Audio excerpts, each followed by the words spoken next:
Ella no lo decía, pero cualquiera que la hubiera visto en el taller a las 7:22 de la mañana, siempre a esa hora, sabría que Aldara Sobrado ordenaba el mundo por supersticiones discretas. 2 sorbos de café antes de abrir el frasco de trementina, guantes de algodón doblados en cruz, y una cinta métrica con una muesca hecha por su madre en el borde de metal. Tenía 29 años, y el hueso de la clavícula marcado por una vieja caída, un recordatorio de que todo se agrieta si se lo fuerza. En Lavapiés vivía con su hermana Lua en un piso donde la humedad conversaba con los libros, y cada radiador encendido era una moneda menos para la deuda del hospital. A Aldara le dolían los hombros al final del día, pero lo que más pesaba eran las cartas atrasadas y la beca de Florencia que parecía siempre un alquiler más lejos. Cuando caminaba a casa, las manos aún olían a cola de encuadernador y a cuero envejecido. Era su orgullo y su vergüenza, porque ese olor la distinguía de los demás. Y también la delataba. Estaba siempre trabajando, siempre remendando cosas que otros daban por perdidas. El hombre al que los periódicos llamaban con facilidad reprendedor de imperios, no sabía nada de esas manos ni de ese olor. En los comunicados figuraba como Pedro Ruán, 38 años, madrileño de familia cántabra, un español de esos que compran silencio con la misma elegancia con que compran hoteles. Su conglomerado, viñedos en La Rioja, hoteles en media península, participaciones en logística, le garantizaba una presencia ineludible en los consejos que definen dónde se sirve, quién brinda y por qué. Pero había un problema que no cabía en ningún balance.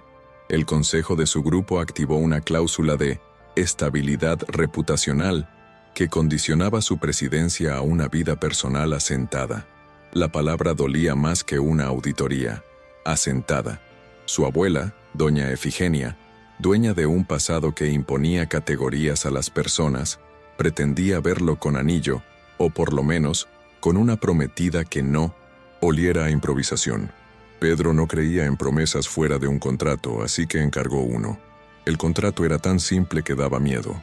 2 días en la finca de San Asensio como pareja plausible, discreción absoluta, una historia razonable de cómo se conocieron, feria del libro antiguo en el Retiro, mirada cruzada frente a una edición con cantos dorados, y nada de confidencias ni caricias. El intermediario lo consiguió como quien encarga una silla. Una restauradora joven, con dicción pausada, buen porte y 0 antecedentes de prensa. A Aldara le llegó la propuesta mientras contaba monedas en el turno de camarera del bar de la esquina. La cifra podía pagar una parte de la deuda de su madre y comprarle a Lua un colchón que no chirriara cada vez que se daba la vuelta. Dudó, claro, porque era el tipo de decisión que ensucia la conciencia aunque limpia el saldo, pero también sabía, con esa lógica doméstica que surge al borde del cansancio, que a veces la dignidad no es negarse sino negociar las condiciones para no perderse del todo. Pidió una noche para pensarlo y durmió mal, oyendo el goteo del lavabo como si ya estuviera contando las horas del engaño. El viernes amaneció con esa luz pálida de Madrid que hace parecer limpios los portales más cansados. Aldara llevó la bata del taller en la mochila, dejó a Lua una nota con un corazón torpe y cerró la puerta con un cuidado casi ceremonial. En el coche que la recogió, tapicería que aún olía a fábrica, repasó las cláusulas, mordisqueó el borde de un sobre con dinero adelantado y sintió un alivio indecoroso. Pedro la esperaba en un despacho sin cuadros, con una mesa donde solo había un vaso de agua y un bolígrafo caro. Él la miró como se evalúa una pieza de maquinaria, sin maldad, pero con la frialdad de quien confía más en el rendimiento que en la historia de fabricación. Agradeció que no la tutease. A veces el tú era otra forma de invadir. Hablaron lo mínimo, rutas, horarios, el papel que cada uno debía recordar, sin vacilar. Cuando él mencionó a su abuela con un respeto que rozaba el temor, a Aldara se le activó una memoria de infancia. Su madre puliendo un lomo de libro, mientras decía que el brillo también puede ocultar la grieta. No lo dijo en voz alta. No había espacio para confidencias, lo dictaba el papel. San Asensio los recibió con viñas que parecían hileras de costillas verdes y una casa principal donde cada losa del suelo sabía más genealogía que cualquier invitado. Aldara notó que el personal la observaba con una mezcla de protocolo y curiosidad. Esa curiosidad que mide el largo del vestido para calcular si esa mujer asciende o desaparece. Pedro se movía con la precisión de quien conoce el mapa invisible de las expectativas. Una inclinación de cabeza aquí, un saludo más cálido allá, el comentario justo sobre la cosecha que su primo Bruno, sonrisa de revista, reloj que gritaba, quería convertir en negocio inmediato. Ella caminó a su lado como si estudiara el papel de una encuadernación compleja. No debía sobresalir, pero sí sostener. Recordó el guión de la feria del libro, practicó en silencio el gesto de quien reconoce un título raro, y se prometió no inventar más de lo necesario. Sin embargo, cuando la abuela apareció con su bastón fino y su perfume de gardenia antigua, Aldara entendió que ningún contrato prevé el peso de una mirada que ha ordenado familias durante décadas. Y sintió, con ese temblor íntimo que la acompañaba desde niña, que la noche pediría algo que no estaba escrito. Antes de continuar, una pausa rápida. ¿Qué emoción te despertó esta primera parte? ¿Curiosidad, rabia, ternura o desconfianza? Cuéntame en los comentarios cómo te hizo sentir y qué decisión hubieras tomado tú en el lugar de los protagonistas. Tu mirada enriquece mucho la conversación aquí. Si te gusta este tipo de historias intensas y humanas, suscríbete al canal y activa las notificaciones ahora mismo para no perder los próximos episodios y contenidos transformadores. Quédate hasta el final. Hay giros que no imaginas y un cierre que, te lo prometo, va a removerte por dentro. Compartir este video con alguien a quien le atraigan los dramas morales también ayuda muchísimo a que sigamos creando. Vamos a seguir. La tarde cayó con un frío fino que se pegaba a las muñecas, y Aldara empezó a descifrar las coreografías de la casa como si fueran capitulares en pergamino. ¿Quién se adelantaba a abrir la puerta? ¿Quién jamás tocaba una copa antes de que la abuela asentara? El bastón. ¿Quién reía con los dientes y quién solo movía los labios? Pedro a su lado parecía medir el aire. Se notaba en la forma de respirar cuando alguien pronunciaba su apellido con ese brillo de interés que antecede a un favor. Ella repasó mentalmente la historia ensayada. Feria del libro, edición con cantos dorados, una mirada de coincidencia improbable, y se obligó a mantener la voz baja y la espalda recta. La abuela, doña Efigenia, la dejó esperar un segundo más del necesario antes de ofrecer la mano, como si aquel tiempo adicional fuera una aduana. Aldara no tembló. Recordó la regla del taller: pulsos firmes, nada de demostrar prisa. Sobre la mesa del salón, los retratos familiares vigilaban con ojos que parecían seguir a los vivos por inercia. A Bruno lo distinguió por la manera en que miraba a Pedro, no exactamente con afecto, más bien con esa curiosidad competitiva de quien colecciona tropiezos ajenos. La presentación fue sobria. Nadie dijo «encantado». Dijeron «gusto en conocerla», como si el trato tuviera un peso que ellos calibraban de memoria. En la antesala del comedor, un mayordomo de gestos exactos anunció que la abuela deseaba conversar con la invitada unos minutos de cortesía. Pedro asintió y se mantuvo a distancia regulada, atento, sin interrumpir. Era un control que nacía del respeto y del miedo antiguo a defraudarla. Efigenia preguntó a Aldara por su oficio sin sonreír, como si las palabras «restauradora de encuadernaciones» fueran una clave a descifrar. Aldara respondió con la economía de quien sabe que las frases de más se convierten en peaje. Habló de fibras, de dorado al agua, de tiempos de prensa y de hongos invisibles que se comen los márgenes. La abuela dijo que en esa casa también se restauraban historias, que a veces la apariencia de continuidad era lo único que sostenía a una familia. Aldara no supo si aquello era una advertencia, un credo o una prueba. Cuando Pedro intervino para elogiar la pulcritud del trabajo de su prometida, su voz se le quebró apenas, una grieta que no vio nadie salvo ella. Fue entonces cuando comprendió que el papel le exigía más que memoria. Le pedía escuchar el silencio entre ellos y aprender a sostenerlo. La cena empezó con candelabros y copas de un rubí contenido, y un guiso de casa cuyo aroma borgoñón parecía debatirse con el de la madera vieja. Bruno monopolizó los primeros brindis con chistes que pedían aprobación. Los invitados rieron lo suficiente para no cargar con la etiqueta de aguafiestas. Efigenia dirigía el tráfico de los temas con una simple inclinación de cejas.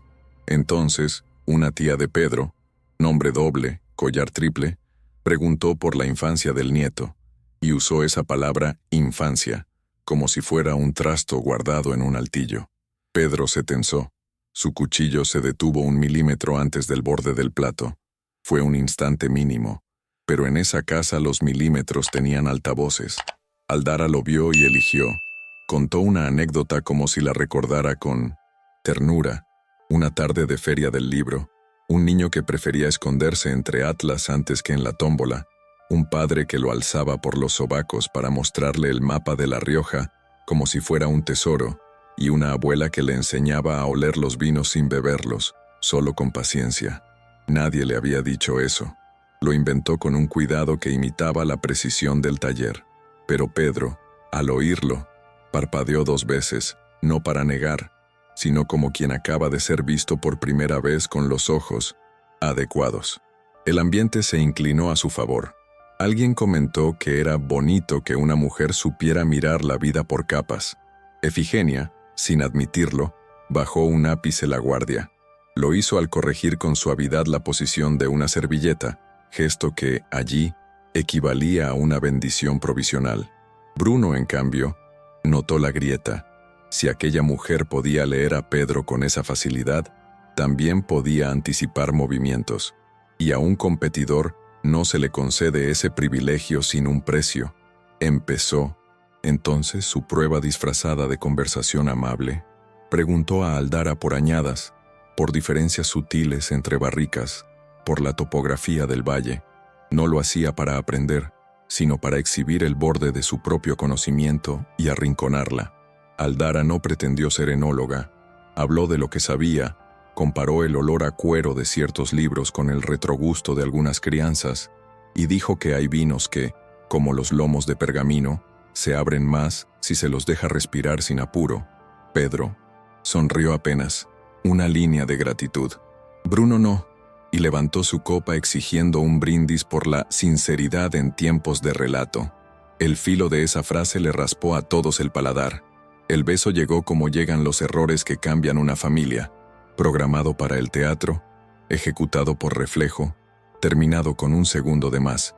Fue una trampa de protocolo. Bruno sostuvo el brindis, pidió un gesto para sellar la felicidad. Efigenia no lo frenó. Quizá quería ver si el guión resistía el peso del o no sí escrito. Pedro inclinó la cabeza. Aldara aceptó el sacrificio con la compostura que se le exige a quien no tiene derecho a la primera palabra. Los labios se rozaron, y allí, contra todo contrato, hubo un reconocimiento que no pasaba por deseo, sino por la rareza de sentirse a salvo un instante. No fue fuego, fue respiro, pero ese respiro duró más de lo pactado, y la sala, que había aprendido a medir tiempos como se mide el caldo en una reducción, registró el exceso. El murmullo cambió de color. Efigenia apoyó el bastón una sola vez. El sonido cortó la sobremesa como se corta una cuerda tensa. Dijo que la noche había sido larga, que la honestidad es una tela que no conviene estirar, y pidió a Pedro que ordenara la salida de la invitada por decoro. No hubo gritos, no hizo falta. La autoridad de esa mujer era un documento con sello húmedo. Aldara respiró hondo, recogió su bolso con una dignidad tan precisa como su oficio, y caminó hacia la puerta consciente de que, en esa casa, hasta su retirada iba a ser catalogada. Pedro no habló. Su silencio fue la única rebeldía posible en ese minuto medido por generaciones. En el coche de regreso a Madrid, Aldara se permitió llorar sin ruido, con esa forma de llorar que aprendió de niña para no preocupar a su madre.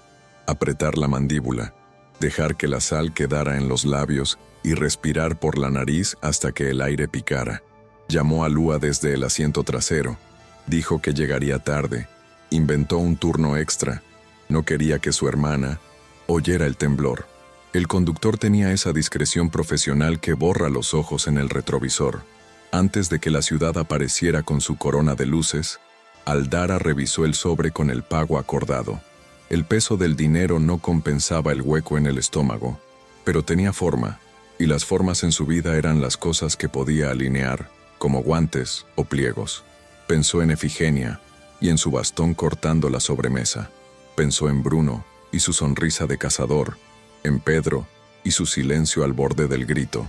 Se dijo que había hecho lo que debía, cumplir el papel sin volverse de piedra, retirarse con la dignidad entera, aceptar la derrota mínima que significaba no responder. En Lavapiés, las persianas ya bajaban.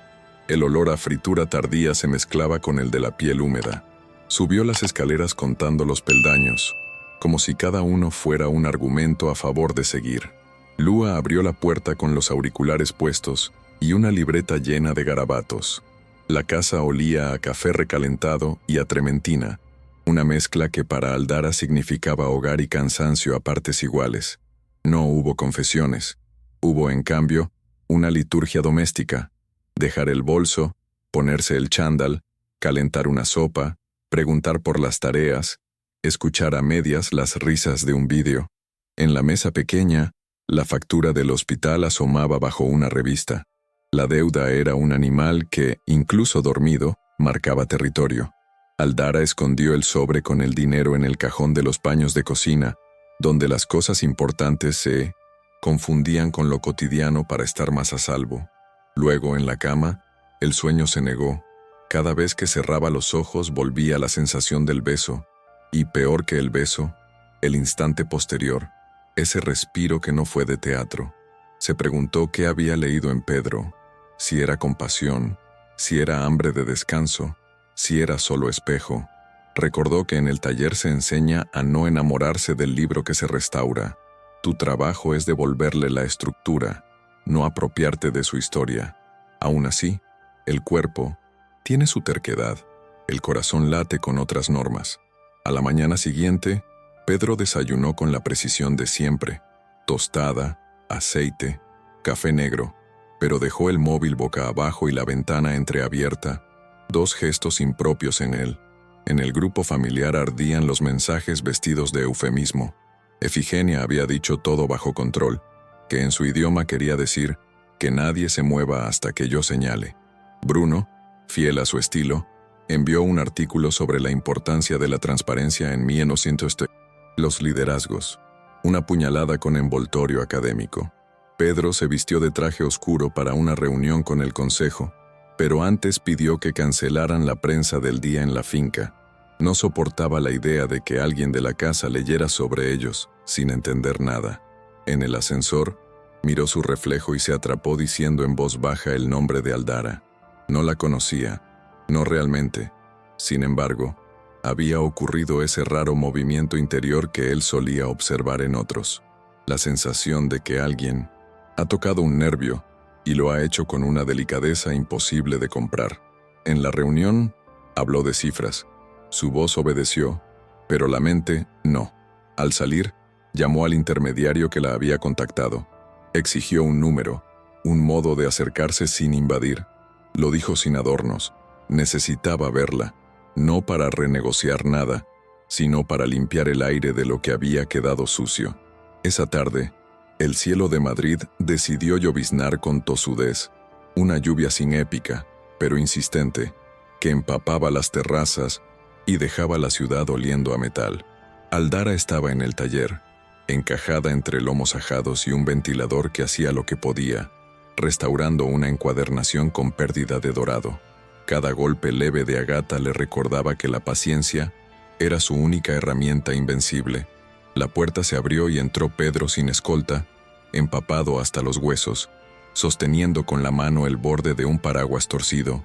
Traía en el bolsillo un estuche pequeño. El gesto de tocarlo para comprobar que seguía ahí lo delató.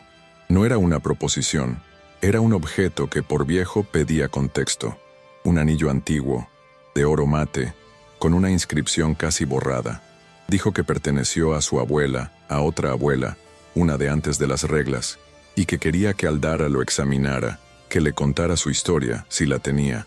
Ella lo miró en silencio, consciente de que, incluso entre maderas y papeles, ese hombre seguía cargando un edificio entero sobre los hombros. Lo invitó a sentarse, le ofreció una toalla limpia, de esas que guardaba para clientes con manos cuidadosas, y bajó la mirada al anillo como quien abre un archivo. El examen fue un diálogo sin palabras. Peso, textura, la manera en que la luz buscaba los bordes. Aldara sacó la lupa, leyó la sombra de la inscripción, tanteó el filo de los años con los dedos, y dijo despacio que ese anillo había sido mucho más que un símbolo. Tenía marcas de haber sido agrandado y vuelto a cerrar, señales de vidas que se ajustan y se sueltan. Pedro escuchó con una atención casi infantil. Entonces explicó que no venía a pedirle matrimonio ni a repetir la farsa con un presupuesto más alto. Venía a pedirle tiempo, una oportunidad para intentar justo lo que el contrato prohibía: conocerse sin guión, sin prisa, sin espectadores. Dijo que no sabía prometer otra cosa que no fuera trabajo. Trabajo sobre él, sobre los límites con su familia, sobre su manera de oír, y que estaba dispuesto a perder parte del control si con eso ganaba verdad. Aldara, que había jurado no creer en redenciones sin coste, se quedó mirando el anillo y pensó en su madre, en la beca de Florencia, en la posibilidad de una vida donde no tuviera que inventar anécdotas para proteger a otros. A veces, se dijo, la confianza, una vez quebrada, se vuelve arma, pero también puede convertirse en herramienta si uno aprende a sujetarla sin cortarse. No respondió enseguida. Le pidió que volviera al día siguiente, con el anillo limpio y la cabeza seca, para hablar sin el ruido de la lluvia. Pedro asintió, y por primera vez pareció descansar. Pedro volvió al día siguiente con el anillo envuelto en papel de seda y una torpeza que no era habitual en su cuerpo, como si las manos entrenadas para firmar acuerdos no supieran dónde apoyarse en un lugar sin mármoles. Había dormido mal. La finca hervía en llamadas veladas, y Efigenia, sin decirlo, había comunicado que la casa no tolera espectáculos. En el taller, Aldara colocó una lámpara de brazo sobre la mesa y lo invitó a sentarse en la banqueta que usaba para clientes que necesitaban ver de cerca sin estorbar. Era una cortesía, y a la vez, una línea. Hablaron de lo concreto antes de tocar lo íntimo. Horarios, el plan para devolver el anticipo restante del contrato, la forma de garantizar que nadie del entorno de Pedro filtrara el nombre de ella. Él propuso que un abogado intermediara. Aldara dijo que sí, pero solo si el acuerdo incluía una cláusula que blindara a Lua y a su madre de cualquier intromisión. Luego, cuando la parte práctica quedó atada, se miraron como dos personas que han gastado la mitad del valor de sus vidas en mecanismos defensivos. Pedro admitió que el beso había sido un error necesario, no por el efecto en la sala, sino por el aviso que le dio a él mismo. No sabía respirar en su propia casa. Aldara reconoció que lo había inventado con crueldad involuntaria, que lo humanizó para defenderlo y para protegerse. Se quedaron un segundo en ese terreno parejo donde los dos eran, por fin, personas y no funciones. Lua llegó antes de lo previsto, con el pelo húmedo por la llovizna y un paquete de pan bajo el brazo. Al ver a Pedro, se quedó quieta, registrando con ojos de hermana las tensiones invisibles. Aldara la presentó sin dramatismos. Pedro, que rara vez se quedaba sin protocolo, improvisó una naturalidad torpe que resultó honesta. Lua sirvió 3 cafés en vasos desparejados y antes de refugiarse en su cuarto, dejó caer una broma suave sobre los clientes que empapan el felpudo, una manera de medir si aquel hombre sabía recibir un toque sin coraza. Pedro sonrió y pidió disculpas por el estado de sus zapatos. La simpleza del gesto rompió un poco la rigidez. Cuando quedaron solos, Aldara habló de su madre, del tratamiento, de la deuda, de la costumbre de apuntar en una libreta cada gasto como si los números fueran piedras que sostienen una pared. Pedro escuchó con una atención que a veces se confunde con compasión. Aquí era respeto. No ofreció dinero. No prometió resolver. Preguntó, en cambio, si podía ayudar con tiempo, llevar a la madre a una consulta, ocuparse de gestiones de seguros, usar su capacidad para abrir puertas sin empujar.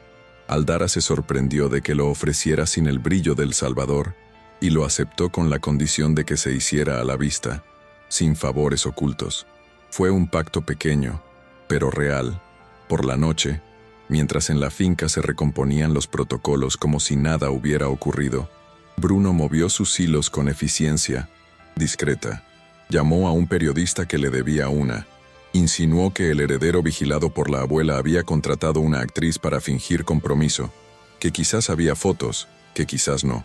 El periodista, sabedor de que la familia demandaba al primer error, tanteó a empleados menores. Uno dijo haber visto salir a una morena con botas gastadas por la puerta lateral. La pista no valía para publicar, pero sí para encender sospechas. Efigenia percibió el olor del incendio antes de ver humo y ordenó: silencio total, sanción implícita a Bruno, vigilancia explícita a Pedro. Esa misma noche, Pedro llamó a Aldara para advertirla. No quería asustarla, solo ponerla en sobreaviso. Le propuso un plan de contención. Si aparecía algo, él asumiría la responsabilidad completa. Diría que se trató de un experimento fallido de su parte, que a ella la había arrastrado una imprudencia suya. Aldara, que conocía el ácido de la culpa pública, respondió que aceptaba esa cobertura, pero que necesitaba preparar a Lua y a su madre, por si los nombres volaban. La conversación terminó con la promesa de verse al día siguiente en el hospital para acompañar a su madre en una consulta. Era un gesto minúsculo frente a un conglomerado en llamas, pero significaba el tipo de cambio que a veces mueve placas tectónicas sin ruido. El hospital olía a desinfectante y esperanza vieja. Aldara llegó con su carpeta de documentos, bolígrafo y paciencia. Pedro, con un cuaderno donde había anotado preguntas que, por primera vez, no delegaría. La madre de Aldara, cansada pero alerta, lo examinó como han hecho las madres gallegas desde mundos anteriores, en silencio, con una mezcla de escepticismo y ternura a distancia. Él sostuvo la mirada sin grandilocuencia. Durante la espera, Aldara mostró a Pedro el anillo ya limpio. La inscripción, ahora legible, decía E.I.D., promesa sin fecha. Ella sugirió que quizá perteneció a un compromiso roto y vuelto a atar. Pedro confesó que, de niño, escuchó fragmentos de una historia prohibida sobre una tía abuela que amó a alguien impropio. La coincidencia operó como un puente. Ambos conocían el peso de los relatos que las familias guardan en cajas altas. En la consulta, Pedro tomó notas, preguntó por plazos y efectos secundarios, pidió por escrito lo que siempre queda en el aire. Al salir, la madre le dijo a Aldara, con ese humor que sobrevive a todo, que el caballero parecía mandón, pero útil. Pedro sonrió por primera vez con ligereza. A la salida, un fotógrafo los esperó a distancia. La lluvia estropeó el enfoque y el guardia los ahuyentó. Pero el aviso estaba dado. El exterior quería entrar. Esa noche, Aldara y Pedro caminaron desde el hospital hasta la boca de metro en silencio, compartiendo un paraguas que hacía poco por los hombros. La ciudad abría y cerraba persianas como párpados. Antes de despedirse, acordaron 2 reglas para seguir. Nada de mentiras nuevas, ni para proteger ni para agilizar, y cada decisión importante se decía en voz alta, aunque pareciera ingenua. También pactaron, por sugerencia de Aldara, un calendario mínimo. 3 semanas sin ver a la familia de él, con encuentros en espacios de ella, taller, bar, barrio, para que Pedro aprendiera a moverse sin escolta en territorios donde nadie lo reverenciara. Él aceptó, sabiendo que eso lo exponía a una inseguridad que llevaba décadas anestesiando. Cuando se separaron, el móvil de Pedro vibró. Un mensaje de Efigenia, escueto, pidiéndole que acudiera a la casa al día siguiente a las 10. No había amenazas, solo ese tono que, en su idioma, venía con fecha de examen. Aldara subió las escaleras a su piso contando de nuevo los peldaños. Lua la esperaba con 2 tazas y la pregunta que empezaba a importarle: ¿te estás metiendo en algo que va a rompernos o en algo que podría arreglarnos? Aldara, por primera vez en días, dijo la verdad sin adorno. No lo sé aún, pero si nos mete en un lío, que al menos sea uno que hayamos elegido. Y se quedó escuchando el goteo del lavabo con una calma rara, como si el sonido marcara un tiempo nuevo. A las 10 en punto, Pedro cruzó el zaguán de la casa familiar con esa mezcla de hábito y resistencia que aprendió desde niño. Sabía que cada paso tenía una lectura y que, si respiraba demasiado hondo antes de entrar al salón, alguien concluiría que estaba nervioso. Efigenia lo esperaba sentada en la butaca de respaldo alto, del lado de la ventana, con el bastón apoyado en el reposabrazos como si fuera un signo de puntuación. No hubo besos ni ofrecimientos de café, solo una indicación seca para que se sentara. Ella habló poco y con precisión. La familia no podía convertirse en rumor de sobremesa. Había circulado el chisme de que una actriz había sido contratada para simular afecto. De confirmarse, los socios más antiguos pedirían su cabeza. Pedro escuchó sin interrumpir, pero su pulgar rozaba, invisiblemente, el borde interior del anillo que llevaba desde la universidad, un gesto de autocontrol. Dijo que se haría cargo de toda consecuencia, que no habría una sola filtración que tocara a la mujer. La abuela, con voz baja, preguntó si se refería a la muchacha del taller. Pedro no pestañeó. Efigenia giró el bastón apenas, un movimiento que en ella era casi ternura, y preguntó si la veía como un capricho o como una decisión. Él dejó el silencio crecer para no mentirse. La veo como alguien. Esa desnudez, en ese salón, era una falta y un inicio. Bruno entró sin permiso, fingiendo no haber oído la orden de privacidad, y se plantó con un periódico doblado donde un columnista especulaba sobre las funciones privadas del teatro público.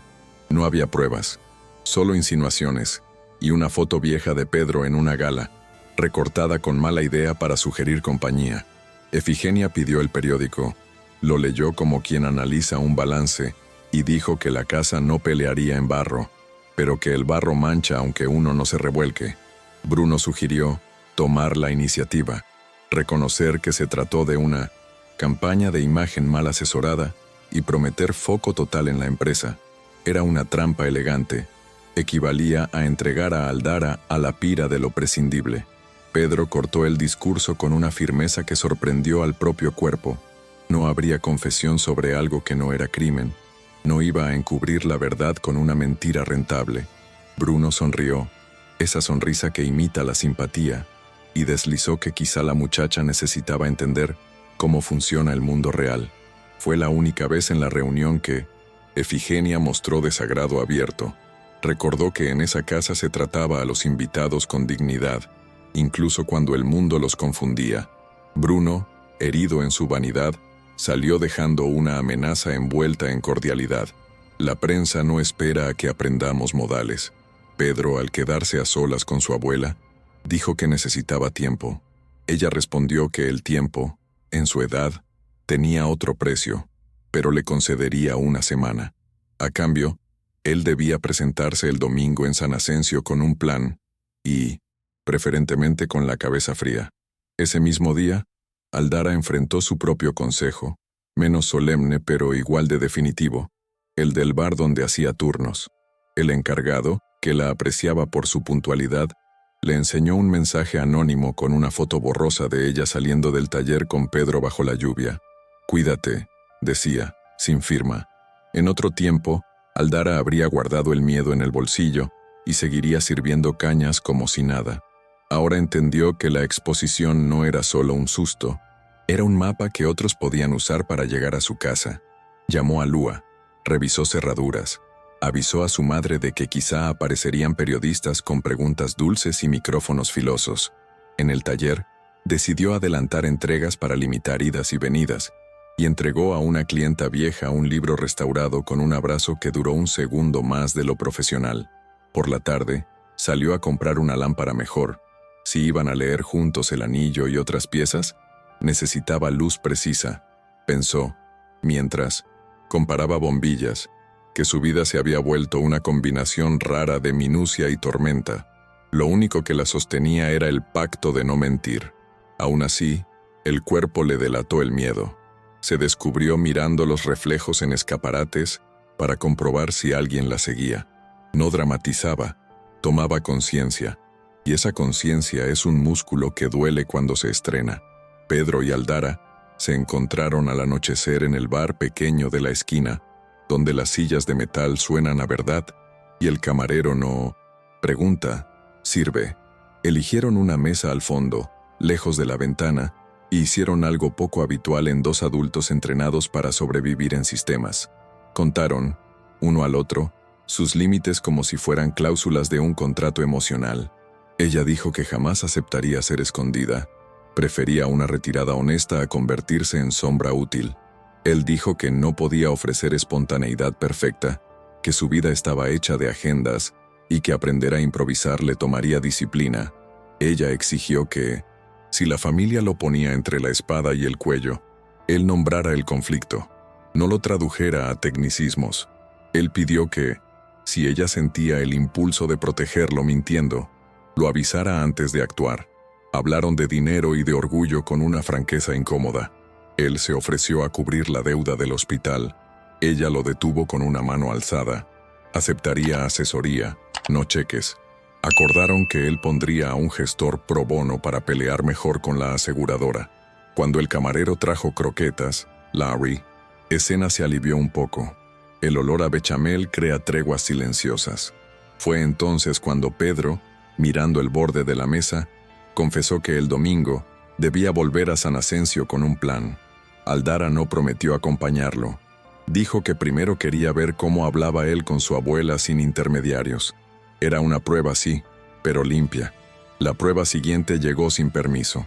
Al salir del bar, un reportero joven se les plantó con sonrisa de chico bueno y preguntas en apariencia inocentes. Les pidió 2 minutos para desactivar rumores. Pedro, que conocía el juego, ofreció una respuesta de manual. No hay nada que desactivar, gracias.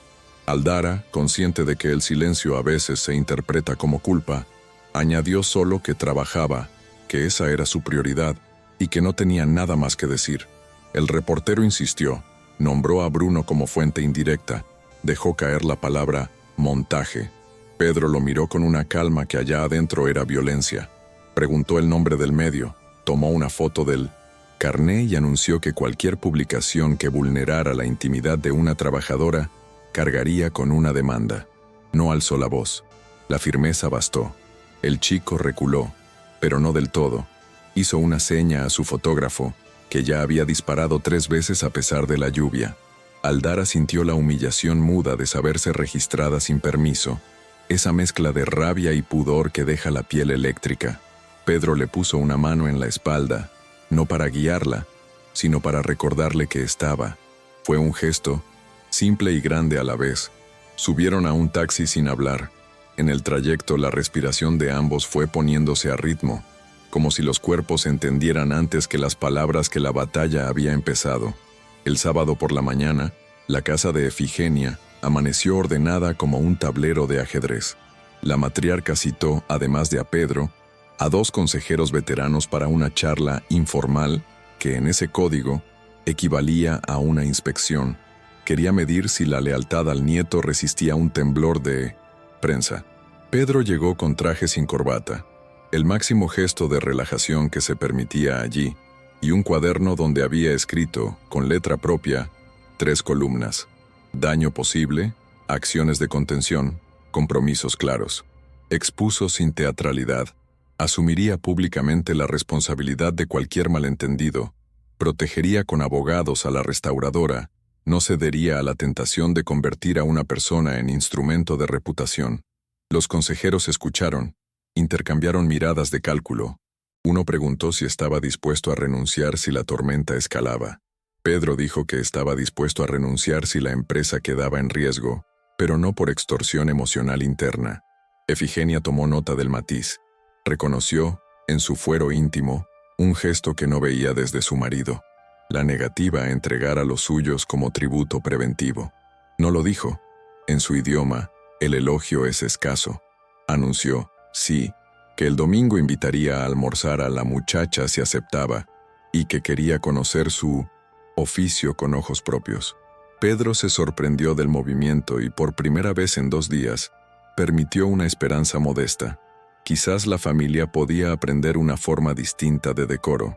Aldara recibió la invitación al almuerzo con un nudo entre alivio y recelo. No la cursó Pedro, sino una secretaria de Efigenia, con tono impecable y una postdata amable. A la señora le interesaría conocer su oficio. Lo habló con Lua mientras preparaban café. La hermana le dijo que no fuera sola, que pusiera condiciones. Aldara redactó un correo corto.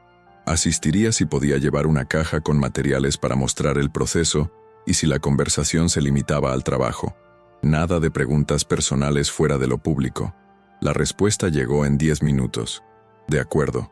El domingo salió del lavapiés con una maleta de madera que olía a cola y a cera, la misma que su madre usaba cuando hacía visitas a bibliotecas. En el tren, repasó mentalmente la ruta de su explicación, como si fuera una clase. Al llegar a la finca, la recibió un jardín en calma y un perro viejo que movió la cola sin hacer ruido. Pedro la esperaba en el porche. Estaba menos rígido que otras veces, como si hubiera aprendido a inhalar más despacio. Caminó a su lado sin tocarla, conduciéndola a una sala luminosa donde, sobre una mesa vacía, la familia la esperaba sentada como jurado paciente. Efigenia abrió la reunión con una cortesía antigua. Ofreció agua, preguntó por el viaje y pidió que Aldara le contara cómo se devuelve la dignidad a un libro gastado. Había respeto, sí, pero también evaluación. Aldara lo entendió y eligió el camino más fuerte. Mostrar. Sacó de la maleta una encuadernación de prueba, dorada a medias, herramientas sencillas, un trozo de pan de oro, el burnisher de ágata. Explicó el proceso sin artificio. Habló de fibras, de tiempos de secado, del riesgo de apretar demasiado y quebrar el lomo. Pidió a Efigenia que se acercara. Le mostró cómo la luz cambia cuando el oro se asienta, cómo el brillo no es ostentación sino confirmación de un trabajo bien hecho. La matriarca, que había pasado la vida detectando imposturas, reconoció la verdad inmediata de las manos en labor. Preguntó cuánto dura una restauración. Aldara respondió que lo suficiente para que otro pueda leer sin miedo, que eso es todo. Hubo un silencio breve y limpio. Pedro sostuvo esa quietud con orgullo inesperado. Bruno, de pie junto al aparador, carraspeó. Hizo una broma de mal perdedor sobre el dorado que también tapa. Aldara no esquivó. Dijo que sí, que hay dorados que engalanan mentiras y otros que devuelven nombre a lo que el tiempo borró. Efigenia escondió una sonrisa minúscula. Reconocía cuando alguien sabía estar. Después del taller improvisado, Efigenia propuso bajar a la bodega, para que nuestra invitada entienda también nuestro oficio. El descenso olía a tierra fría y a madera vieja. Las barricas reposaban como animales enormes dormidos. Un enólogo explicó con precisión los tiempos, las remontadas, la escucha que exige un vino cuando empieza a decir quién es. Bruno, con su sentido de espectáculo, pidió a Aldara que intentara adivinar una añada a ciegas, si es que sus manos también saben oler. Efigenia iba a detenerlo, pero Pedro se adelantó. Participarían, dijo Aldara, solo si la prueba era limpia. El enólogo, serio, preparó 3 copas. Aldara no fingió maestría, describió colores, habló del borde, de la lentitud en las lágrimas, del recuerdo a cuero que le traía un libro del 19 que estaba restaurando. Acertó 2 matices, falló 1, y lo admitió sin vergüenza. La honestidad desactivó la trampa. Bruno, descolocado, dio un paso atrás y tropezó con un cubo bajo. El golpe salpicó su pantalón con mosto, y la risa espontánea de un empleado cortó el aire. Nadie se burló abiertamente, pero el gesto se anotó en la memoria social de la casa. De vuelta arriba, el almuerzo transcurrió con una calma vigilada. Efigenia preguntó si a Aldara le interesaría restaurar unos misales olvidados en la capilla. Era más que una oferta, una vía de entrada que no pasaba por Pedro. El final del almuerzo se torció en el pasillo lateral, donde rara vez entra la luz. Bruno interceptó a Aldara con cortesía de manual. Le ofreció un pañuelo, por si el olor a bodega se pega, y deslizó, apenas una advertencia. Dijo que la prensa está hambrienta, que la empresa no puede pagar caprichos, que a veces lo más generoso es desaparecer a tiempo. No la tocó, pero la invadió de otro modo. Ocupó el espacio, con su voz baja, con ese cálculo que sugiere que todo tiene precio. Aldara sostuvo la mirada, le agradeció el pañuelo sin usarlo y le dijo que entendía el lenguaje de las grietas. Se dedicaba a ellas. Añadió que no haría nada que pusiera en riesgo a su hermana o a su madre, pero que tampoco iba a permitir que la tratara como una nota al pie. Bruno sonrió, como si el pulso le divirtiera, y dejó caer un último dardo. La señora aprecia el decoro más que las anécdotas brillantes. No confíe en su benevolencia. Efigenia, que había aparecido sin ruido a la entrada del pasillo, escuchó lo suficiente. No dijo nada ahí, pero cuando Bruno pasó a su lado, recibió una mirada que solo los de la sangre entienden. Basta. Pedro alcanzó a Aldara a la salida. Notó el temblor minúsculo en su mano y le preguntó con los ojos si estaba bien. Ella dijo que sí, y por primera vez añadió, de momento. Esa noche, de regreso en Madrid, Aldara abrió la caja de herramientas y, como quien busca respirar, limpió el burnisher hasta dejarlo sin rastro de huellas. Lua le contó que un chico había merodeado por la fachada preguntando por la restauradora del señor de los vinos. Un vecino lo espantó con sarcasmos, pero el susto quedó suspendido. Aldara dudó entre denunciar o esperar. Eligió escribir un correo a Pedro y otro a la secretaria de Efigenia. Describió lo ocurrido con fechas, horas y estado de ánimo. Pedro contestó en minutos con un plan. Un abogado presentaría una advertencia formal a 2 medios y un gestor revisaría la seguridad del portal sin exageraciones. Efigenia respondió de madrugada con una línea a mano escaneada. Los misales son suyos si acepta. Vendrá un coche el martes. Esa caligrafía de tinta firme atravesó a Aldara más que cualquier discurso. Lloró un poco, de alivio y de miedo. Antes de dormir, redactó una lista. Anotar horarios, revisar si hay sombras en la esquina, hablar con la vecina del tercero, llevar siempre el móvil cargado, cuidar a su madre de cualquier sobresalto. En la última línea escribió algo que no esperaba escribir. Aprender a aceptar ayuda sin perderme. Luego apagó la luz y se quedó mirando la ventana, como si fuera la portada de un libro que todavía no sabe cómo se abre. El martes, a primera hora, el coche enviado por la casa recogió a Aldara con su maleta de madera, un termo de café y la libreta donde apuntaba procesos y gastos. Lua la abrazó más fuerte de lo normal y le dijo que la llamara al llegar. En la escalera, la vecina del 903, que todo lo ve, le deseó suerte con tono de misa. En el trayecto, Aldara repasó mentalmente el estado de los misales: papel de trapo fatigado, encuadernación en piel reseca, costuras que pedían paciencia. Al llegar a San Asensio, la recibieron en la capilla pequeña, fresca y umbría, con un olor a cera que le devolvió la infancia. Efigenia apareció con paso breve y una llave en la mano. Abrió un armario y señaló 3 volúmenes que llevaban décadas durmiendo. Hágalo a su manera, dijo, y se retiró sin teatralidad. Pedro llegó después, solo, con un bocadillo envuelto en papel y una botella de agua, como si por primera vez quisiera estar en el terreno de ella sin interrumpir. Aldara extendió una manta sobre la mesa, probó la luz, explicó el plan de trabajo en voz baja. Él escuchó sin meter prisa. Trabajaron así, en paralelo, ella con hilos, él con papeles que revisaba sin ruido, compartiendo pausas cortas y una sensación de tregua que la casa entera parecía tolerar con recelo.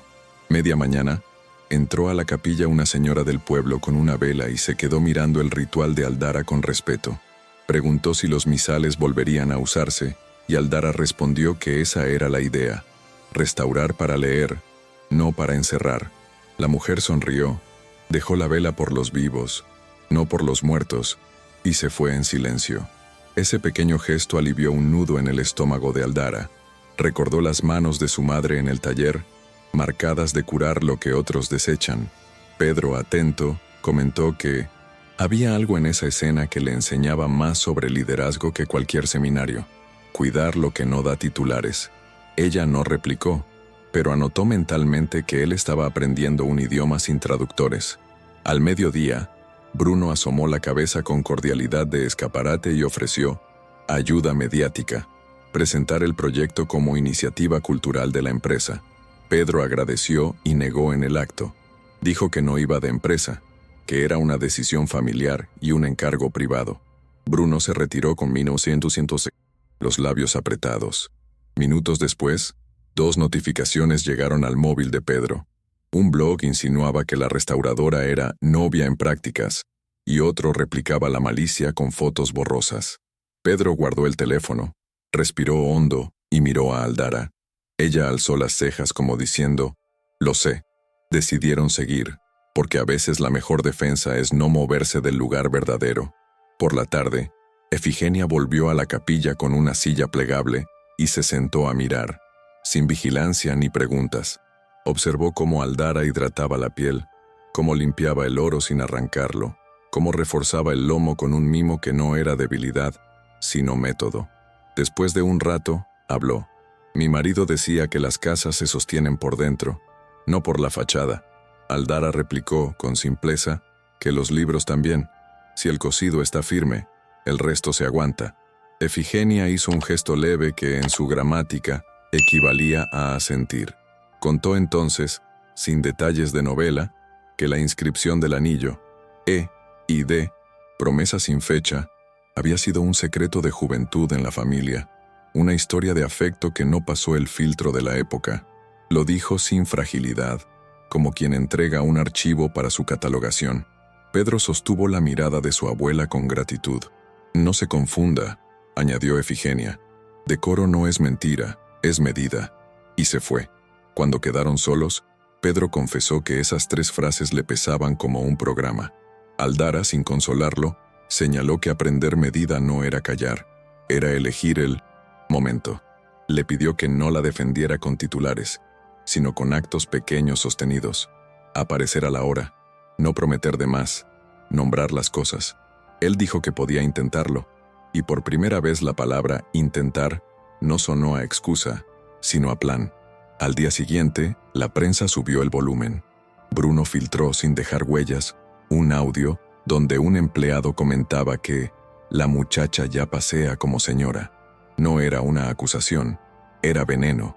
Pedro convocó a su equipo jurídico y dejó claras 12 órdenes: 0 guerra sucia y protección total a Aldara y a su familia.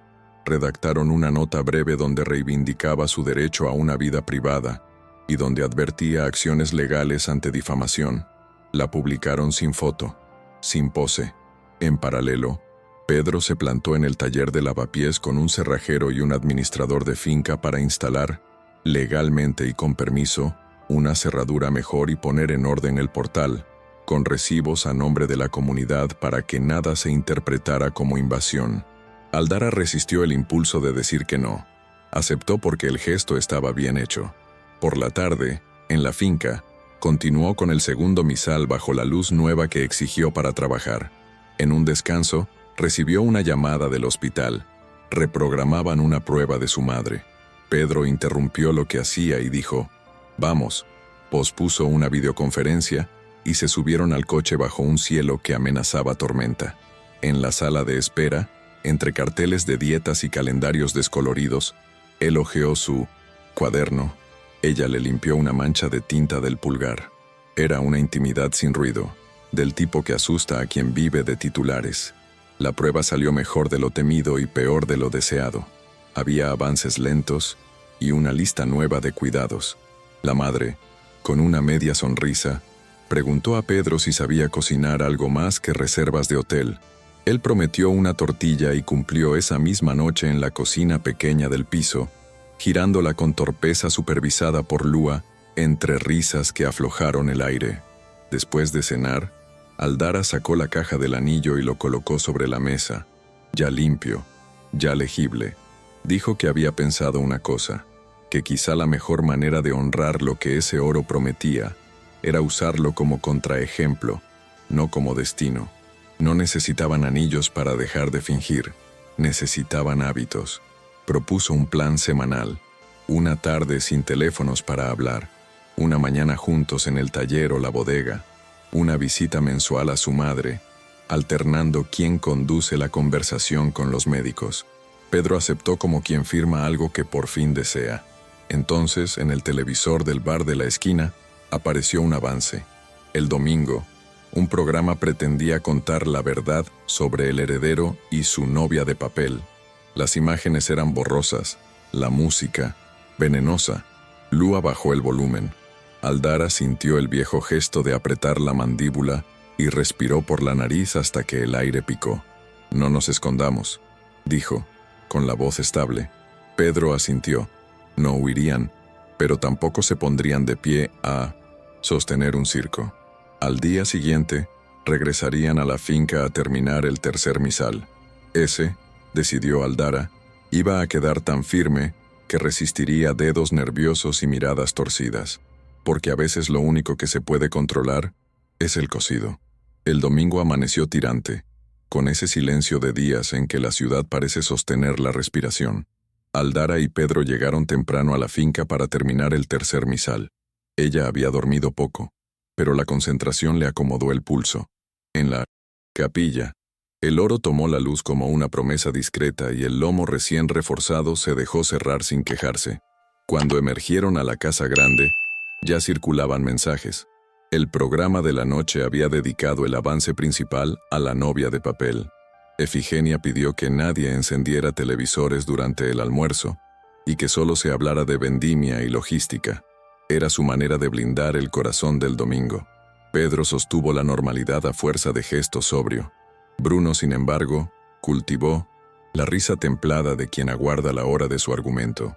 Tras el café, Efigenia tomó a Aldara aparte, volvió a mirarle las manos, y con la gravedad con que se dictan mandatos bien medidos dijo: «Cuando hablen de usted, responda con trabajo y con presencia. Cuando le falten, retírese media hora y vuelva. No entregue su dignidad en cuotas». No era cariño, era instrucción.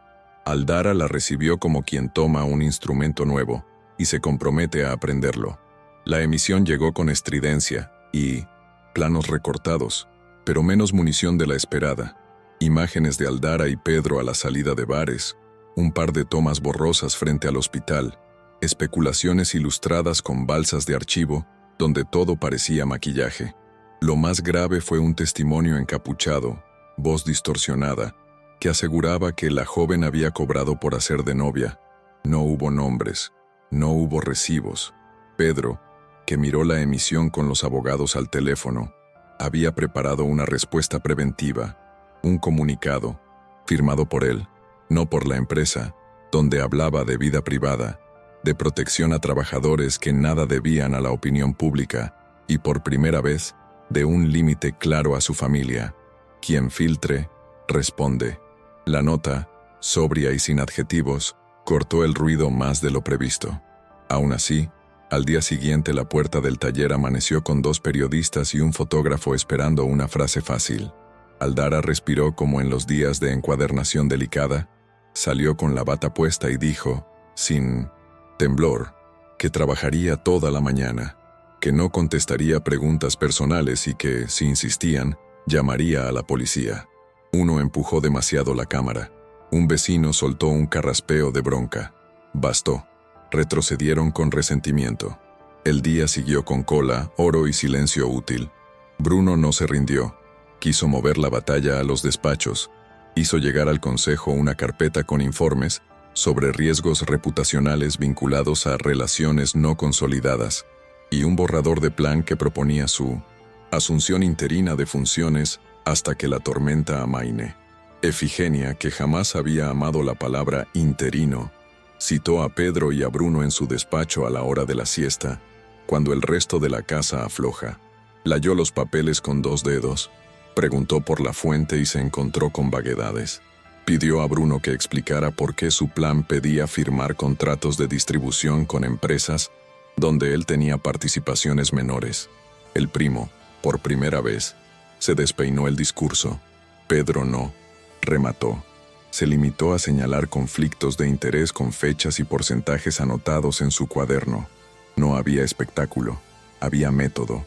Efigenia concluyó con un veredicto que olía a antiguas vendimias. La casa no se gobierna con atajos. Ordenó archivar el plan y exigió un cierre público de filas.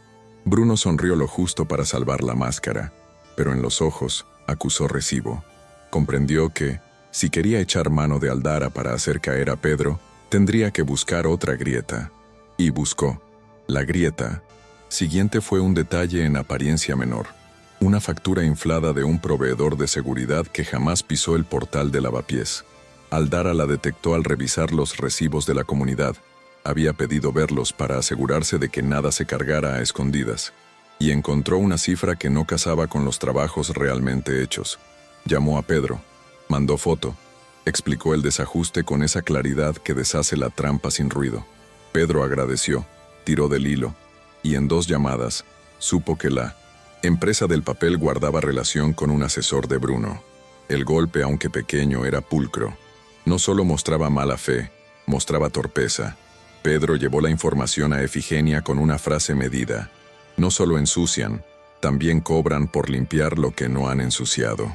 La abuela, que conocía ese deporte desde antes de que su nieto naciera, ordenó cortar contratos, auditar procesos y, lo más significativo, llamó a Aldara para darle las gracias por escrito. La carta, de tinta sobria, decía: «Su rigor me sirve». Fueron 4 palabras, pero Aldara las guardó como quien envaina una herramienta que un día puede salvar un lomo a punto de quebrarse. Aprendió, también, la consecuencia de ver demasiado. Una vez que se reconoce la costura falsa, el ojo ya no descansa. Con la prensa cansándose y los misales casi listos, Efigenia propuso un gesto público controlado, una misa breve en la capilla, con el pueblo invitado, para devolver los libros a su uso. Quería que se viera el trabajo sin el circo, que la historia, por una vez, respirara sin voces prestadas. Aldara dudó. La exposición le raspaba, pero aceptó porque el sentido no era ella. Eran los libros y la gente que los abriría sin miedo. El domingo, el recinto se llenó de rostros conocidos, manos que olían a tierra y domingo, susurros de niños inquietos. Aldara colocó los misales en el atril y, al tacto final, sintió la calma del oficio cumplido. Pedro, a su lado, no la tocó. Aprendía a estar. La ceremonia transcurrió sin aspavientos. Al final, una mujer mayor se acercó a Aldara y le dijo que el oro parecía contento y que así debía sentirse ella por dentro. No brillante, sino contenta. En el umbral, Bruno apareció tarde, con gafas de sol, y sonrió a una cámara que nadie le había pedido.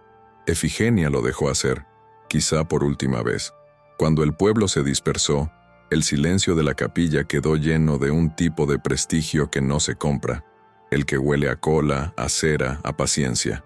Pedro recogió una hoja caída. Se la guardó en la agenda como recordatorio de que hay victorias que no salen en portada y, sin embargo, fijan el rumbo de una casa.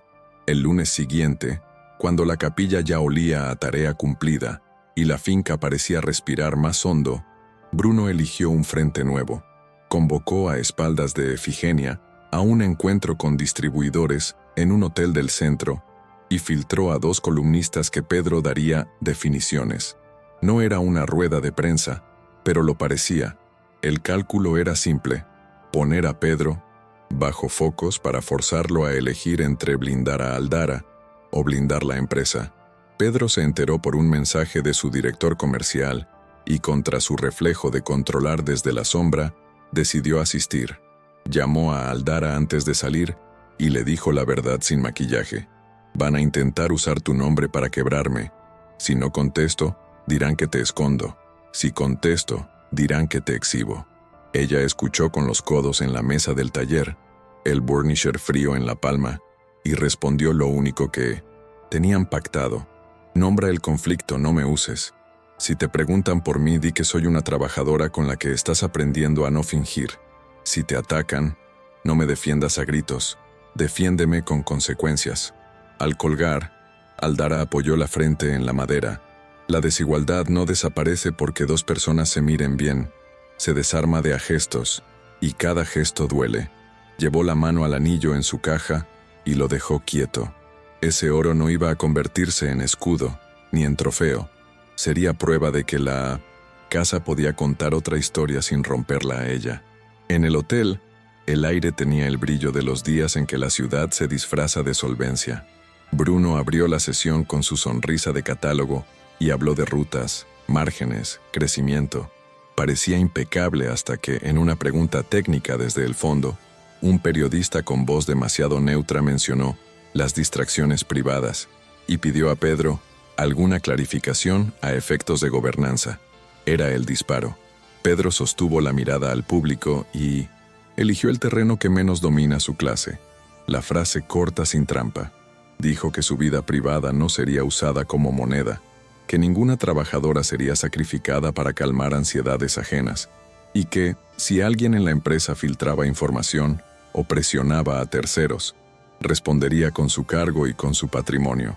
Hubo un murmullo incómodo, y un consejero, amigo de Bruno, preguntó si estaba preparado para asumir el coste reputacional. Pedro, más pálido de lo que habría querido, respondió que el coste de mantener limpia la conciencia es menor que el coste de vender a los vivos para comprar 2 titulares. Un silencio serio atravesó la sala. Bruno, sin perder la compostura, replicó que las compañías no son familias y que, a veces, hay que saber cortar. Entonces Pedro hizo algo que ni Aldara habría adivinado. Sacó de su cuaderno la copia del contrato inflado de seguridad y lo puso sobre la mesa, con la lista de llamadas y las vinculaciones. No elevó la voz. Pidió una auditoría inmediata y un pronunciamiento del Consejo sobre conflictos de interés. La sala se reacomodó. El foco cambió de lugar. El golpe no fue mortal, pero sí definitivo en tono. Por primera vez, Bruno tuvo que hablar de otra cosa que no fuera Aldara. Salió del hotel con el mentón alto y la nuca rígida, convertido en noticia lateral. Efigenia, informada por 2 vías, bajó a la bodega con una calma que en ella significaba sentencia en preparación. Llamó a Pedro y le dijo que volviera a la casa a última hora. Ordenó, además, que nadie más del círculo hablara con prensa ni amigos del sector. Aldara supo del episodio por un mensaje escueto de Pedro. «He nombrado lo que había que nombrar», respondió con una tilde azul que, en ese día, valía como abrazo. Esa tarde, en el taller, recibió la visita de la señora del pueblo que había dejado una vela. Traía, envuelta en papel de estraza, una Biblia familiar para que Aldara le revisara el lomo. «Ustedes los de la ciudad se complican la vida», dijo con humor. «Los libros, si se cosen derecho, aguantan». Aldara sonrió, y al cerrar la puerta se permitió una risa breve que le aflojó la mandíbula por primera vez en semanas. No era victoria, era alivio intermedio. Llamó a Lua y le pidió que no saliera sola al anochecer. Pidió a un vecino que guardara un ojo en el portal. El mundo no se había vuelto justo. Solo estaban aprendiendo a que no los pasaran por encima sin recibos. Esa noche, la reunión en la casa fue corta y tensa. Efigenia escuchó asientos entusiasmados. Pedro, sin interrumpir, hojeó la copia del contrato inflado y pidió a su secretaria que activara la auditoría con una empresa que no le debía favores a nadie. Luego, con el bastón en el regazo, miró a su nieto de frente y dijo que había entendido 2 cosas: que él, por fin, había elegido un tipo de decoro que no siempre coincide con el silencio, y que Bruno había confundido la ambición con el permiso. Llamó al primo y, sin ceremonia, le comunicó la suspensión temporal de sus funciones, mientras se limpia lo sucio y se ordena lo pendiente. Bruno protestó lo justo para guardar la cara, y salió sumando enemigos invisibles. Al quedarse a solas con Pedro, Efigenia hizo la pregunta que no había querido hacer antes. «¿Qué va a hacer de la muchacha y de usted?» Pedro, que en público había sabido sostenerse, ahí bajó los hombros. Dijo que no sabía, que quería intentarlo sin hacerla vivir bajo su techo ni bajo su sombra, que quizás lo más honesto sería ofrecerle un acuerdo limitado en el tiempo. 3 meses sin presiones, construyendo hábitos, con la puerta abierta a retirarse si el daño era mayor que el bien. Efigenia, que odiaba los ultimátums, aprobó el límite. Una casa también se gobierna con plazos claros. Agregó que ella, a su edad, prefería la verdad incómoda al teatro cumplidor. No era absolución, pero era permiso. Pedro salió al porche con un aire en el pecho que no sabía si era miedo o descanso. Antes de dormir, Aldara recibió un mensaje inesperado, un correo antiguo de la beca de Florencia que, por un error del sistema, había ido a la carpeta de spam y ahora reaparecía gracias a una actualización. No era la aceptación, era un aviso de reapertura de plazas con posibilidad de candidatura tardía para perfiles con experiencia práctica y cartas de recomendación. El corazón le dio un vuelco mezcla de deseo y culpa. La idea de irse la atravesó como un cuchillo bueno que separa con precisión. ¿Qué significaba eso en medio de todo? ¿Traición? ¿Salvación? ¿Aplazamiento? No, respondió en caliente. Imprimió el correo y lo dejó bajo el peso de un diccionario, como hace con las hojas que necesitan asentarse. Al rato, Pedro la llamó para decirle que al día siguiente quería pasar por el taller sin agenda, solo para estar, y que luego desearía acompañarla a ver a su madre con calma. Ella aceptó, y antes de colgar, eligió decir algo que los volvía frágiles, y por eso mismo, fuertes. Me salió una oportunidad que no sé si es para ahora. No me pidas decidirla hoy. Pedro guardó su impulso de prometer Roma y dijo apenas, lo hablaremos cuando estés lista. Si es tu puerta, la empujaremos a tu ritmo. Esa contención, que en otro hombre le habría sonado a indiferencia, en él sonó a respeto aprendido con sudor. Durmieron poco, pero por primera vez, no soñaron con excusas. Al día siguiente, quedaban por delante decisiones que cerrarían una época. A la mañana siguiente, el taller recibió a Pedro con el olor a café temprano y trementina que a él ya comenzaba a resultarle hogar. Aldara lo sentó frente a la mesa clara, retiró el paño y puso sobre la madera, lado a lado, el anillo limpio y la hoja impresa del aviso de la beca de Florencia. No habló de amor ni de sacrificios. Habló de tiempos, de estómagos y de deudas. Dijo que, si presentaba la candidatura tardía, necesitaría cartas de recomendación y prueba de trabajos, además de la logística para dejar a su madre y a Lua aseguradas durante 6 meses. Pedro escuchó sin tocar nada, ni el oro, ni el papel, sosteniendo las manos juntas para no prometer con los dedos lo que debía decir con la boca. Dijo que podía escribir una carta, no como magnate, sino como testigo de su rigor, que podía coordinar con el hospital y la aseguradora un plan sólido, que podía comprar billetes y quedarse callado cuando su impulso fuera a acelerar. Ella contraofertó. Si él ayudaba, no sería por ella sola, sería para que Lua también hiciera un curso de encuadernación en una escuela de barrio, de esas que enseñan a vivir con paciencia. Pedro aceptó sin brillo, con cabeza baja. Entonces Aldara dijo lo que de verdad daba miedo, que si Florencia la llamaba, se iría aunque el nosotros quedara en pausa o se rompiera, que no iba a sacrificar un sueño para sostener un cuento. Pedro tragó y asintió. Eligió no pedir garantías. Eligió creer que sostener lo que es de uno no exige encerrar al otro. Esa tarde, visitaron a la madre con calma nueva. La mujer, alertada por la libreta de turnos que ya no parecía asfixiar, escuchó lo de Florencia con una mezcla de orgullo y temor práctico. Preguntó por la renta, por los medicamentos, por quién acompañaría a Lua a las citas con la tutora. Pedro sacó su cuaderno y dejó que la madre dictara. Anotó teléfonos, marcas de pastillas, manías de ascensor, el nombre del panadero que fiaba bien si uno avisa. No hubo discursos, hubo organización. Al despedirse, la madre miró a Pedro y sin ternura gratuita, dijo, si falla avisa, si cumple no haga ruido. Era la bendición más honesta que ese día podía recibir. De vuelta al taller, bajo un cielo cargado, Aldara abrió el correo y redactó la candidatura con dedos que sabían de cosidos y ahora temblaban por otra clase de hilo.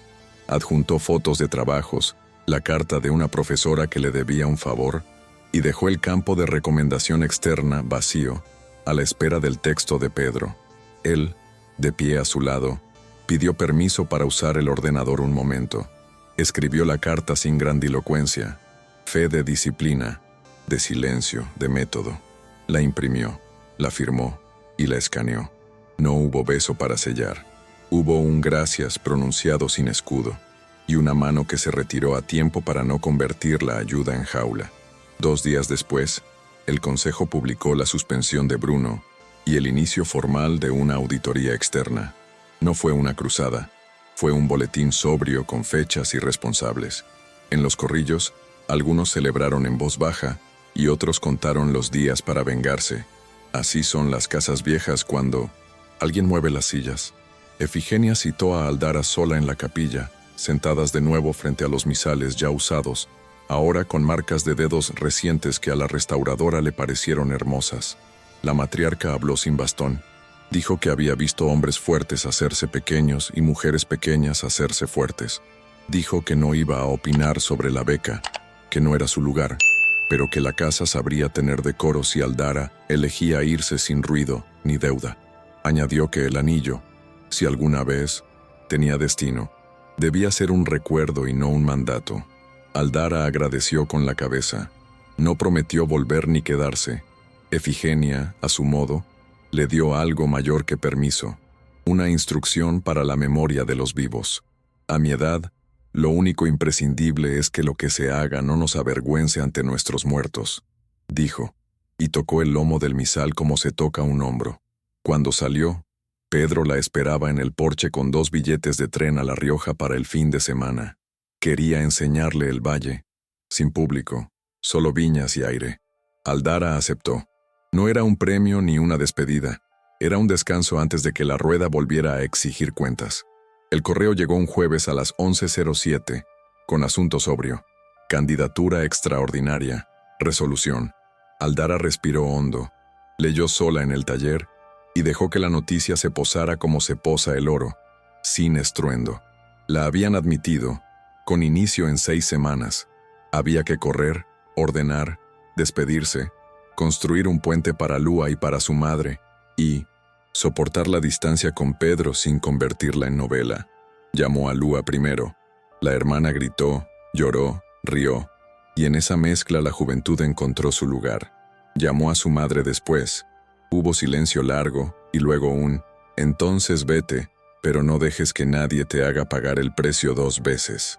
Por último, llamó a Pedro. Él contestó con una inhalación que delató el golpe y el orgullo juntos. Quedaron en verse esa noche en el bar de siempre. En la mesa del fondo, Aldara puso un calendario y marcó con un bolígrafo los días disponibles hasta el vuelo. 2 fines de semana, 4 tardes, una mañana para el hospital, otra para la escuela de Lua. Pedro propuso pequeñas celebraciones sobrias, una cena tranquila, una visita a la bodega sin parientes, un paseo por la cuesta de Moyano donde, por fin, sí comprarían ese atlas que había inaugurado la mentira. Prometieron escribir una vez al día sin contarse todo, guardarse algo para el encuentro siguiente, como hacen los que saben que la intimidad también es un hilo que no conviene tensar de golpe. Antes de despedirse, Pedro sacó el anillo y lo dejó en el taller, no como ofrenda, sino como objeto en depósito, que te recuerde que lo nuestro empieza cuando no fingimos, dijo. Aldara lo guardó en un cajón, entre herramientas, donde reposan las piezas que aún no reclaman nombre. El día de la partida, Lavapiés amaneció con olor a pan y lluvia. Lua cargó la maleta hasta la puerta. La madre se quedó en el sofá con la manta que ya no picaba tanto, y los vecinos salieron a desear suerte con ese tono que mezcla orgullo y distancia.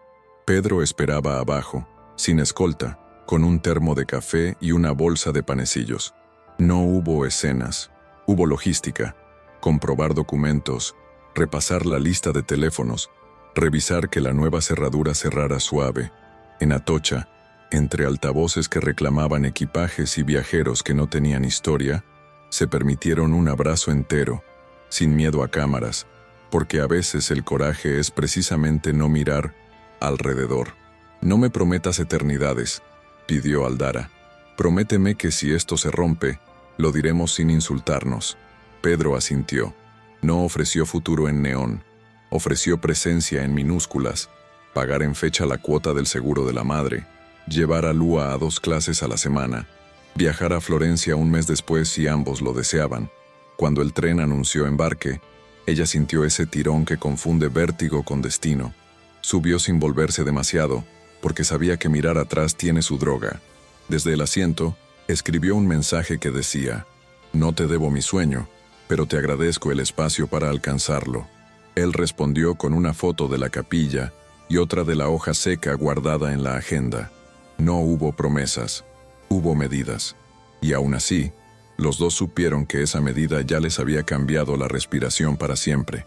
Si esta historia te movió por dentro, suscríbete ahora al canal y activa las notificaciones para no perderte los próximos relatos intensos. Deja tu me gusta y Cuéntanos en los comentarios qué momento te atravesó y por qué. Leemos todo, y tus ideas inspiran los siguientes episodios.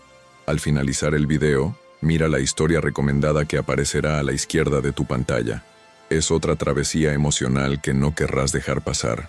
Comparte este video con alguien que ame los dramas humanos bien contados, y nos vemos en el próximo capítulo.